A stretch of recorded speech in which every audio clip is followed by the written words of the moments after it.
आज है 14 जुलाई 2024, दिन रविवार। नमस्कार, सुप्रभात। न्यूज छत्तीसगढ़ में आपका बहुत बहुत स्वागत है।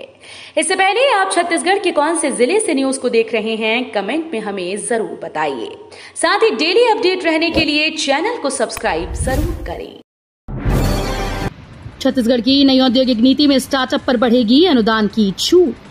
छत्तीसगढ़ की नई औद्योगिक नीति 1 नवंबर से लागू होगी, जिसमें पूर्ववर्ती कांग्रेस सरकार के कार्यकाल में बनी नीतियों की खामियां को दूर करते हुए नए सिरे से नीतियां बनाई जा रही हैं। अन्य राज्यों की नीतियों को लेकर भी उद्योग विभाग की टीम ने अध्ययन किया। प्रदेश की नई औद्योगिक नीति नवाचार पर आधारित होगी, जिसमें अनुदान छूट को बढ़ाया जाएगा। दंतेवाड़ा में बनेगा छत्तीसगढ़ का पहला डिजिटल प्लेनेटोरियम। छत्तीसगढ़ के नक्सल प्रभावित दंतेवाड़ा जिले में प्रदेश का पहला डिजिटल प्लेनेटोरियम बनाया जाएगा। इसके लिए 7 करोड़ 95 लाख रुपए खर्च किए जाएंगे। ये शैक्षणिक, नॉलेज और पर्यटन के लिए काफी फायदेमंद होगा। दंतेवाड़ा जिले के कारली गांव में इसके निर्माण के लिए जगह का भी चयन हो गया है। दंतेवाड़ा जिला प्रशासन और PPIA फेलो की पहल से मिनिस्ट्री ऑफ कल्चर तारामंडल का निर्माण करेगा। बिलासपुर में 13.39 करोड़ में बनेगा नया बृहस्पति बाजार। बिलासपुर के सबसे पुराने बृहस्पति बाजार के नवीनीकरण के लिए नगर निगम ने 13.39 करोड़ का टेंडर जारी कर दिया। शनिवार को कलेक्टर अवनीश शरण, नगर निगम कमिश्नर अमित कुमार और सहायक कलेक्टर तन्मय खन्ना ने 3 निर्माण कार्यों के लिए निर्धारित स्थानों का जायजा लेकर योजनाओं को जमीन पर उतारने के निर्देश अफसरों को दिए। दरअसल जूना बिलासपुर रोड पर जिला पशु चिकित्सालय की खाली पड़ी जमीन पर बच्चों और बुजुर्गों के लिए 6 करोड़ की लागत से 170 सीटर लाइब्रेरी के निर्माण के लिए डिजाइन तैयार की जा रही। धारिया रोकने तैयार होगा A, B और C प्लान। रायपुर में कलेक्टर डॉक्टर गौरव सिंह ने कलेक्ट्रेट में स्वास्थ्य अमले की बैठक ली। इस दौरान कलेक्टर ने डायरिया रोकने के लिए अधिकारियों को जन जागरूकता के लिए व्यापक प्रचार प्रसार करने के निर्देश दिए। उन्होंने कहा कि स्कूल और आंगनबाड़ी केंद्रों में जन जागरूकता अभियान चलाया जाए। साथ ही कलेक्टर ने ANM और मितानिनों के माध्यम से 5 साल तक के बच्चों को ORS कॉर्नर बनाने, पानी की टंकियों, हैंडपंपों की सफाई और क्लोरीनेशन करने के लिए निर्देशित किया। इस तिथि से शुरू हो रहा है श्रावण मास। कई शुभ संयोग में होगी भगवान शिव की आराधना। भगवान भोलेनाथ की आराधना की पवित्र श्रावण मास की शुरुआत इस बार कृष्ण पक्ष की एकम 22 जुलाई से होगी।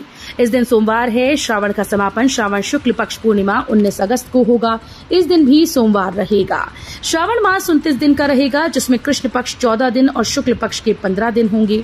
ज्योतिष एवं वास्तुविद जानकी शरण मिश्र ने बताया कि श्रावण मास में 5 सोमवार का आना और पहले दिन व अंतिम दिन सोमवार होना शुभ संकेत है।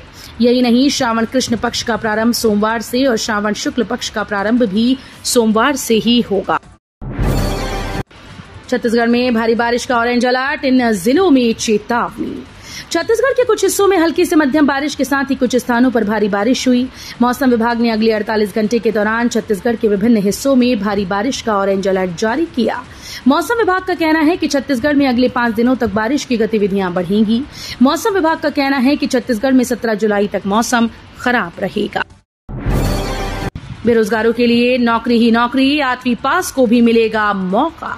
जांजगीर चांपा के बेरोजगारों के लिए बड़ी खुशखबरी है। जिला रोजगार कार्यालय एजुकेटेड और ट्रेन बेरोजगारों के लिए प्लेसमेंट कैंप आयोजित कर रहा है। इस प्लेसमेंट कैंप में निजी कंपनी शिक्षित बेरोजगारों को अपने यहां काम करने का मौका देंगी।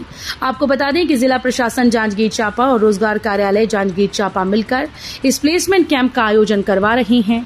जांजगीर चांपा जिले के शिक्षित व प्रशिक्षित बेरोजगार युवाओं को निजी क्षेत्र में रोजगार उपलब्ध कराने के उद्देश्य से मेगा कैंप का आयोजन हो रहा है। 5,000 से अधिक बिजली बिल पर ऑनलाइन पेमेंट, कैशलेस को बढ़ावा देने बिजली कंपनी ने किया अनिवार्य। कैशलेस भुगतान को बढ़ावा देने के लिए बिजली वितरण कंपनी ने एक नया निर्णय लिया। इसके तहत ऐसे उपभोक्ता जिनके घर, संस्था या अन्य व्यावसायिक संस्थानों को बिजली बिल 5,000 रुपए से अधिक है, वो ऑनलाइन पेमेंट करेंगे। इन उपभोक्ताओं को नकद भुगतान करने की सुविधा नहीं रहेगी। कंपनी की इस व्यवस्था से उपभोक्ताओं को राहत मिलेगी। बिजली कंपनी इसे लागू कर पाने में असफल। बजट में दवा कारोबारियों की मांग, फार्मा पार्कों की स्थापना हो, रिसर्च एंड डेवलपमेंट को बढ़ावा देने, टैक्स में राहत जरूरी। किसी भी देश की तरक्की में फार्मास्यूटिकल सेक्टर का बड़ा योगदान है। फार्मास्यूटिकल सेक्टर जितना ज्यादा मजबूत होगा, देश की आम जनता के साथ सरकार को भी उतना ही फायदा होगा। इस सेक्टर में 23 जुलाई को पेश होने वाले केंद्रीय बजट को लेकर उम्मीदों से भरा हुआ है। इस सेक्टर के जानकारों का कहना है कि अभी फार्मा इंडस्ट्री कई प्रकार की चुनौतियों का सामना कर रहा है। रायपुर दक्षिण उपचुनाव, चर्चित चेहरे को मौका दे सकती है कांग्रेस। छत्तीसगढ़ की रायपुर दक्षिण विधानसभा सीट को जीतने कांग्रेस ने तैयारियां तेज कर दी हैं। संगठन इस बार किसी चर्चित चेहरे को मौका देने का मन बना रहा है ताकि भाजपा के अजय किले को भेज सके। वहीं बाहरी प्रत्याशी को लेकर अभी से कांग्रेस कार्यकर्ता विरोध कर रहे हैं। ऐसे में संगठन के सामने चेहरा तय करने का दबाव भी बढ़ गया है। बस्तर में एक ही नाम की 41 पंचायतें, योजनाओं का लाभ न मिलने पर परेशान हो रहे ग्रामीण। शहरों और चौक चौराहों के नाम बदलने की खबरें तो आए दिन सामने आती हैं। इस पर राजनीति का भी आरोप लगता है, लेकिन विकास के लिए पंचायत का नाम बदलने की बात शायद ही आपने सुनी हो। आपको बता दें कि बस्तर जिले के 41 पंचायत ऐसे हैं जिनका विकास इसीलिए रुक गया क्योंकि इनका नाम नहीं बदला जा रहा। दरअसल बस्तर में इन 41 गांव की पंचायतों का बंटवारा तो हो गया, लेकिन उनका नाम न बदलने की वजह से गांव का कोड आज भी एक ही है। 18वीं शताब्दी के अंत में रायपुर में थे 3000 मकान। कलचुरी शासक ब्रह्मदेव से जुड़ा है यहाँ का इतिहास। इंडिया टूरिज्म की तर्ज पर रायपुर में हेरिटेज वॉक का आयोजन किया गया। इसके माध्यम से प्रतिभागियों को ऐतिहासिक और सांस्कृतिक विरासत से परिपूर्ण जगह पुरानी बस्ती के बारे में जानकारी दी गई। रिमझिम बरसात के बीच रायपुर के इतिहास और संस्कृति को जानने कुछ लोग सुबह 7 बजे पुरानी बस्ती के लिली चौक पर एकत्रित हुए। सभी के चेहरे पर उत्सुकता और जिज्ञासा झलक रही थी। 16वें वित्त आयोग के अध्यक्ष और सदस्यों ने पंचायत प्रतिनिधियों से की चर्चा। जगदलपुर में 16वें वित्त आयोग के अध्यक्ष अरविंद पनगड़िया और आयोग के सदस्यों ने पंचायत प्रतिनिधियों से चर्चा करते हुए पंचायतों के तेजी से समग्र विकास का खाका खींचा। बस्तर संभाग के मुख्यालय जगदलपुर कलेक्टोरेट के प्रेरणा कक्ष में आयोजित बैठक में पंचायत प्रतिनिधियों ने बस्तर के विकास के लिए महत्वपूर्ण सुझाव दिए। पंचायत प्रतिनिधियों के सुझाव पर वित्त आयोग के अध्यक्ष पनगड़िया ने कहा कि 16वें वित्त आयोग का कार्यकाल 2026-27 से 2030-31 तक प्रभावी रहेगा। भांचाराम के ननिहाल से विशेष उपहार के साथ सीएम विष्णुदेव साय पहुंचे अयोध्या। भगवान राम का भव्य और दिव्य मंदिर बनने के बाद अयोध्या भक्तों का जनसैलाब उमड़ पड़ा है। यहां पर लगातार राम भक्तों के पहुंचने का सिलसिला जारी है। भगवान श्री राम चरणों में अर्पित करने के लिए भक्त विशेष तोहफे लेकर पहुंच रहे हैं। छत्तीसगढ़ को भगवान राम का असली ननिहाल माना जाता है। भगवान के राम के ननिहाल से यानी छत्तीसगढ़ के मुख्यमंत्री विष्णुदेव साय पूरी कैबिनेट के साथ अयोध्या धाम दर्शन करने के लिए पहुंचे। छत्तीसगढ़ का गौरव, यूजीसी ने सीयू को दिया स्वायत्तता का ताज। यूजीसी की 581वीं बैठक में गुरु घासीदास विश्वविद्यालय को कैटेगरी 1 की स्वायत्तता प्रदान करने का निर्णय लिया गया। उल्लेखनीय है कि इस उच्चतम स्तर की स्वायत्तता में नैक से प्राप्त A++ ग्रेड की अहम भूमिका रही। अब विश्वविद्यालय को यूजीसी 2018 में उल्लेखित प्रावधान 4 के समस्त लाभ प्राप्त होंगे। छत्तीसगढ़ लिकर स्कैम, 2 आबकारी अफसरों ने ईओडब्ल्यू को दिए सबूत। छत्तीसगढ़ शराब घोटाला मामले में ईओडब्ल्यू ने कार्रवाई तेज कर दी है। प्रिज्म होलोग्राफी कंपनी के स्टेट हेड दिलीप पांडे की गिरफ्तारी के बाद ईओडब्ल्यू की टीम ने आबकारी विभाग में पदस्थ 2 अधिकारियों को पूछताछ के लिए बुलाया था।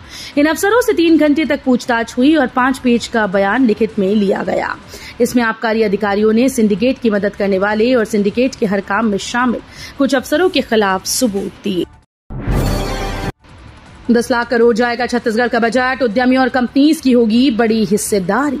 प्रदेश के बजट को अगले 5 वर्षों में 10 लाख करोड़ तक ले जाने का लक्ष्य रखा गया है। हमें विश्वास है कि इसमें सबसे बड़ी हिस्सेदारी हमारे उद्यमियों और कंपनीज की होगी।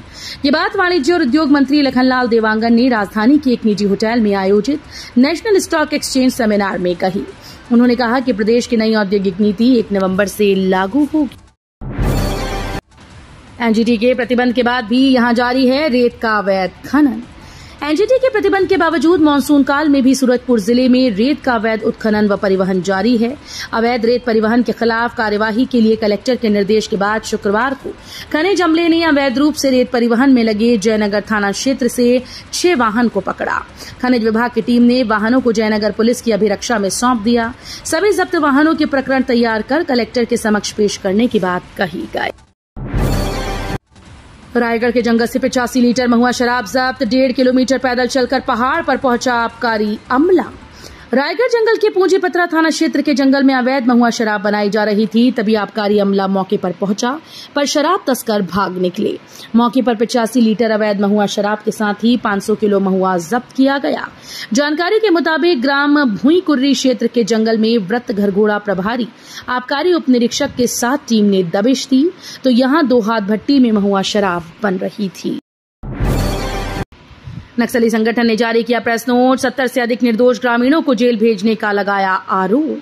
सुकमा में नक्सलियों के दक्षिण सब जोनल के प्रवक्ता ने प्रेस विज्ञप्ति जारी कर पुलिस और सुरक्षा बलों पर 70 से अधिक निर्दोष ग्रामीणों की गिरफ्तारी का आरोप लगाया है। वहीं नक्सलियों ने प्रेस विज्ञप्ति में केंद्र सरकार और राज्य सरकार पर नक्सलवाद को खत्म करने के नाम पर आदिवासियों को प्रताड़ित करने का आरोप लगाया। बता दें कि प्रेस विज्ञप्ति में नक्सली संगठन ने ऑपरेशन कगार के तहत गांव पर हमला कर नक्सलियों के नाम से बड़ी संख्या में निर्दोष ग्रामीणों की अवैध गिरफ्तारियां करके जेल भेजने का आरोप लगाया। जशपुर पुलिस ने दंगाइयों से निपटने किया मॉक ड्रिल, भीड़ पर काबू पाने आंसू गैस के गोले छोड़े। छत्तीसगढ़ के जशपुर में दंगाइयों से निपटने के लिए मॉक ड्रिल किया गया। इसके साथ ही ग्राउंड में दंगा नियंत्रण उपकरण, टीयर गैस, फायर ब्रिगेड और हैंड ग्रेनेड का भी इस्तेमाल किया गया। इस अभ्यास में सावधानियों के संबंध में एसपी और एडिशनल एसपी ने भी निर्देश दिए। कोयला कारोबारी पर दिन दहाड़े जानलेवा हमला, डराने के लिए चलाई गई गोली। छत्तीसगढ़ की राजधानी रायपुर गोलियों की आवाज से गूंज उठी। शहर में दिन दहाड़े बदमाशों ने एक बिजनेसमैन के ऊपर गोलियां चलाईं। घटना रायपुर के तेलीबांधा थाना क्षेत्र में की गई। 2 राउंड फायर होने के बाद आरोपी वहां से फरार हो गए। 2 राउंड में आरोपियों ने एक राउंड हवा में तो दूसरी गोली कार पर मारी, जो कि कार के शीशे पर जाकर लगी। निकाय चुनाव के लिए बीजेपी ने बनाई रणनीति। छत्तीसगढ़ में विधानसभा और लोकसभा चुनाव में ऐतिहासिक प्रदर्शन के बाद भाजपा अब नगरीय निकाय और उसके बाद होने वाले त्रिस्तरीय पंचायत चुनाव में भी विजय हासिल करने में जुट गई है। भाजपा ने इसके लिए 3 माह की कार्य योजना बनाई है। राज्य और केंद्र सरकार की उपलब्धियों को भाजपा लोगों तक लेकर पहुंचेगी। भाजपा के प्रदेश अध्यक्ष किरण सिंह देव ने एकात्म परिसर में पत्रकारों से बातचीत में 3 माह की कार्य योजना की जानकारी देते हुए कहा कि भाजपा की विस्तारित कार्य समिति की हुई बैठक काफी महत्वपूर्ण रही। ग्राम पंचायत टोहड़ा का 4 साल से रुका है विकास। रायपुर के तिल्दा नेवरा के समीपस्थ ग्राम पंचायत टोहड़ा में सरपंच सचिव की लापरवाही से 4 सालों से विकास रुक गया है। इस ग्राम पंचायत को पहले निर्मल ग्राम पंचायत के नाम से जाना जाता था। वह पूरी तरह से कीचड़ और कचरों से लदी हुई है। गली मोहल्लों में पानी ही पानी दिखाई देता है। रास्तों से आना जाना मुश्किल हो गया है। ग्रामीणों ने बताया कि पंचायत के द्वारा अपने अपने घर के सामने की नाली को सफाई करने कहा जाता है। नीट परीक्षा धांधली और पेपर लीक मामला। नीट परीक्षा में धांधली व पेपर लीक मामले में सरकार की लापरवाही पर एनएसयूआई सरगुजा द्वारा शहर में शनिवार को मशाल रैली निकालकर विरोध प्रदर्शन किया गया। रैली में प्रभारी के रूप में प्रदेश उपाध्यक्ष तन्मीत छाबरा और प्रदेश उपाध्यक्ष हिमांशु जायसवाल उपस्थित रहे।